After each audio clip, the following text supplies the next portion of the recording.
Amhrán na bhFiann, the Irish National Anthem. Díobh a chuirde, fáilte rais hic gheall. Hello everyone and welcome back to the channel.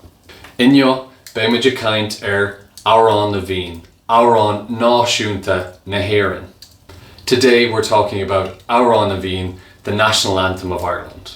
Mas malat an tauran a chlustal dús, brannig an bhFiann seo.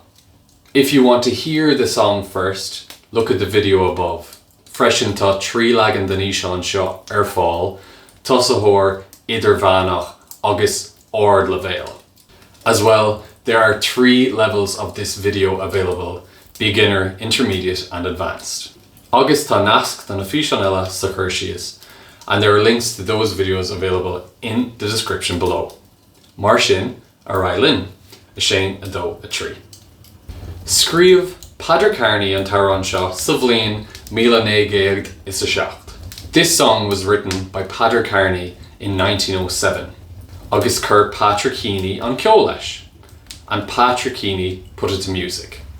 Bhí an chéad leagan na Mirla, dartedal The Soldier's Song. The original version was in English entitled The Soldier's Song. Astrioche go Gaeilge sna fihidi ag Éirinn translated it to Irish in the 1920s.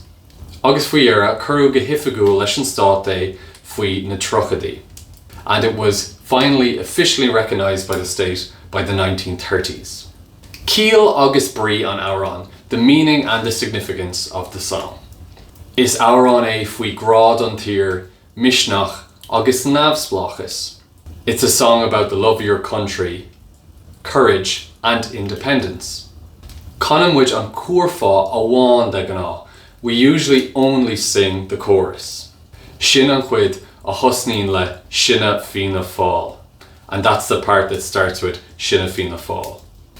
Not lyrically, the lyrics. Sinne Fianna Fáil atá faoi gheall ag Éirinn. Soldiers are we whose lives are pledged to Ireland.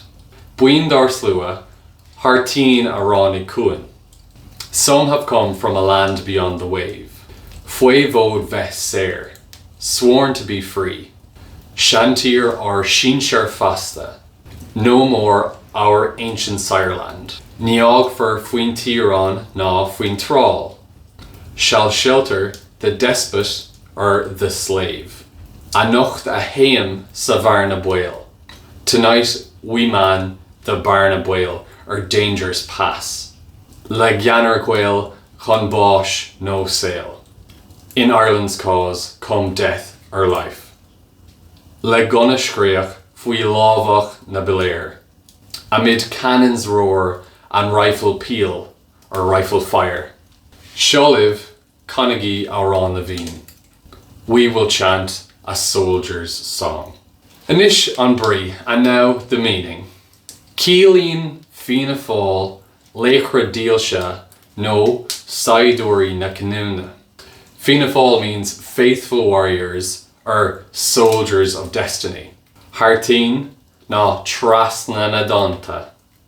Harteen means across the waves. Ag tagart do ghuine a tháinig ó Harlar ag tacu le Éirinn, referring to people who came from overseas in support of Ireland's cause.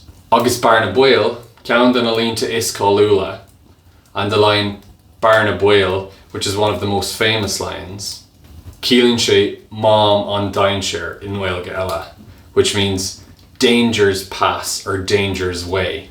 Symbol den áit in a heas daoine, gocróga ar son na tíre seo. A symbol of those who stood bravely for this country. Úsáid agus tábhacht, its use and its importance. Conam which Amhrán na bhFiann ag cluichí ag ócádaí stát agus is scolanna. We sing Amhrán na bhFiann at matches, at state occasions, and also in schools. Is symbol é den aontacht, den star agus de bhród éireannach. It's a symbol of Irish unity, history, and pride.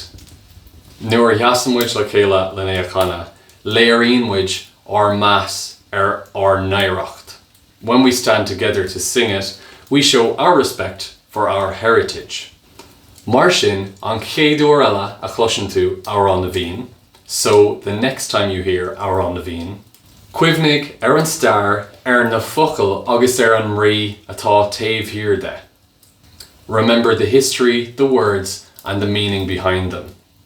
Agus más mín leat an Amhrán omláin a chlostáil féic an bhFiann eile seo. And if you'd like to hear a full rendition of the song, look at my other video. Gur mágah os brenuair seo, agus ná darmid chlárú leis an gheall. Thanks so much for watching and don't forget to like and subscribe.